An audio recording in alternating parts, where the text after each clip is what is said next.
Ibinahagi ng Persons with Disability Affairs Office Kawayan ang pagsasagawa ng selebrasyon ng Autism and Down Syndrome Consciousness Week ngayong buwan ng Pebrero. Ayon kay PIDAW Head Jonathan Galutera, katuwang sa gagawing aktibidad ang Department of Education sa pamamagitan ng mga Special Education Centers.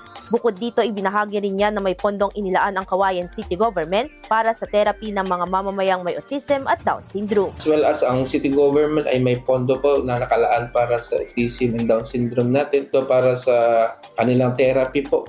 Yan po yung sinusuportahan natin in case mga ilan ng ating mga kababayan sa lungsod ng Kawayan na may autism or Down syndrome na nagte-therapy po. Sinabi nito na malaking tulong ang pagkakaroon ng mga ganitong selebrasyon upang mabigyang pansin ng publiko ang mga ganitong uri ng karamdaman. Napaka-importante kasi yung celebrations. It's a call to public awareness po kasi ang kinakanda ko natin para the community is aware sa mga autism natin and Down syndrome. Inihayag din ni Ginoong Galutera na ang mga taong kabilang sa autism at Down syndrome community ang kadalasang nakakaranas ng discrimination at nahihirapang makatanggap ng serbisyo, kung kaya't malaking tulong ang mga ganitong aktibidad upang maibigay ang mga nararapat na serbisyo sa kanila. Kasi itong mga bata natin, sila yung nakakaranap ng discrimination, yung access to services. Sila po kasi yung nahihirapan with regards sa pag-access ng mga program and services. Kaya ini-involve namin ang community po para sa awareness, lalong-lalo na yung parent nila, para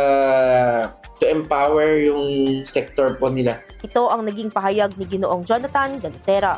Idol, nanunuyo ba tumihina ang elasticity o pagbanat ng balat? Bumababa ang fat levels sa ilalim ng balat, gayon din ang collagen availability sa katawan, kaya naman 50 pa lang mukha ay kulubot na. Para mapigilan ang mabilis na pagtanda, mag-DTX 500 na. Pinaparami ang cell regulators gaya ng retinols, peptides at growth factors para sa collagen metabolism and production. Sa DTX 500, hindi lang balat mo ang magiging makinis kundi ang selula ng iyong buong katawan. Para maging healthy, mag-DTX 500 palagi.